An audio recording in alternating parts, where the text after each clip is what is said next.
రాజుల రెండవ గ్రంథము 20వ అధ్యాయం.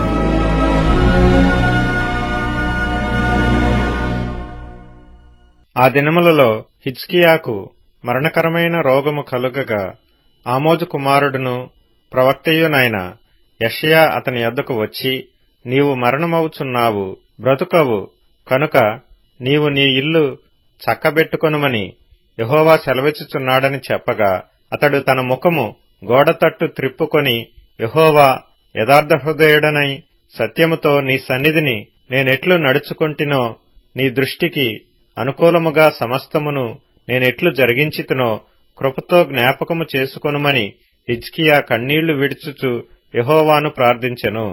యెషయా నడిమిశాలలో నుండి అవతలకు వెళ్లక మునిపే యెహోవా వాక్కు అతనికి ప్రత్యక్షమై ఇలాగు సెలవిచ్చెను, నీవు తిరిగి నా ప్రజలకు అధిపతి అయిన హిజ్కియా యొద్దకు పోయి అతనితో ఇట్లనుము, నీ పితరుడైన దావీదునకు దేవుడగు యెహోవా నీకు సెలవిచ్చినదేమనగా, నీవు కన్నీళ్లు విడిచుట చూచితిని, నీ ప్రార్థన నేనంగీకరించియున్నాను, నేను నిన్ను బాగుచేసెదను. 3వ దినమున నీవు యెహోవా మందిరమునకు ఎక్కిపోవుదువు. ఇంక 15 సంవత్సరముల ఆయుష్యము నీకిచ్చెదను.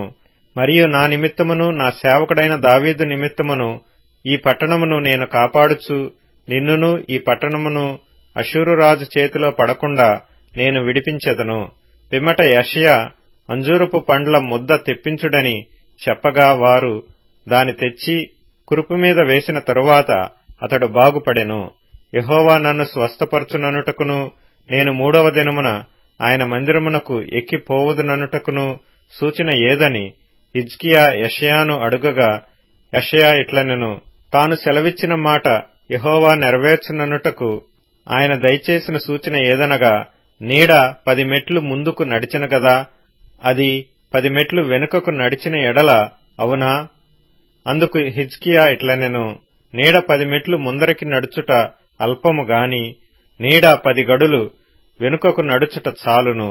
ప్రవక్తయగు యెషయా యెహోవాను ప్రార్థింపగా ఆయన ఆహాజు గడియారపు పలక మీద 10 మెట్లు ముందరికి నడిచిన నీడ 10 మెట్లు వెనుకకు తిరిగిపోవునట్లు చేసెను.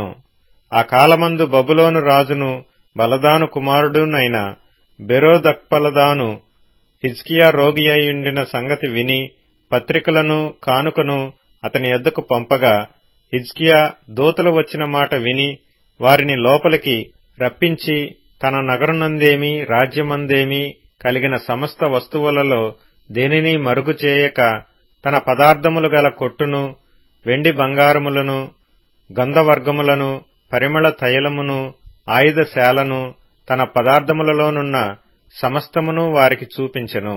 పిమ్మట ప్రవక్త అయిన యెషయా రాజైన హిజ్కియా యొద్దకు వచ్చి, ఆ మనుషులు ఏమనిరి, నీ యొద్దకు ఎక్కడ నుండి వచ్చిరి అని అడుగగా, హిజ్కియా బబులోనను దూరదేశము నుండి వారు వచ్చి ఉన్నారని చెప్పెను. నీ ఇంటిలో వారు ఏమేమి చూచిరని అతడడుగగా, హిజ్కియా నా పదార్థములలో దేనిని మరుగు చేయక నా ఇంటిలోనున్న సమస్తమును నేను వారికి చూపించియున్నానెను. అంతటా యెషయా హిజ్కియాతో ఇట్లనెను, యెహోవా సెలవిచ్చు మాట వినుము, వచ్చు దినములలో ఏమీయూ మిగులకుండా నీ నగరునందున్న సమస్తమును నేటి వరకు నీ పితరులు సమకూర్చి దాచిపెట్టిన దంతయును బబులోను పట్టణమునకు ఎత్తుకొని పోబడునని యెహోవా సెలవిచ్చుచున్నాడు. మరియు నీ గర్భమందు పుట్టిన నీ పుత్ర సంతును బబులోను రాజు నగరునందు నపుంసకులుగా చేయుటకై వారు తీసుకొని పోవుదురు. అందుకు హిజ్కియా, నీవు తెలియజేసిన యెహోవా ఆజ్ఞ చొప్పున జరుగుట మేలే, నా దినములలో సమాధానము సత్యము కలిగిన ఎడల మేలే గదా అని యెషయాతో అనెను. హిజ్కియా చేసిన ఇతర కార్యములను గూర్చియు అతని పరాక్రమమంతటిని గూర్చియు, అతడు కొలను త్రవ్వించి కాలువ వేయించి పట్టణములోనికి నీళ్లు రప్పించిన దాని గూర్చియు యూదారాజుల వృత్తాంతముల గ్రంథమందు వ్రాయబడియున్నది. హిజ్కియా తన పితరులతో కూడా నిద్రించగా అతని కుమారుడైన మనష్షే అతనికి మారుగా రాజాయెను.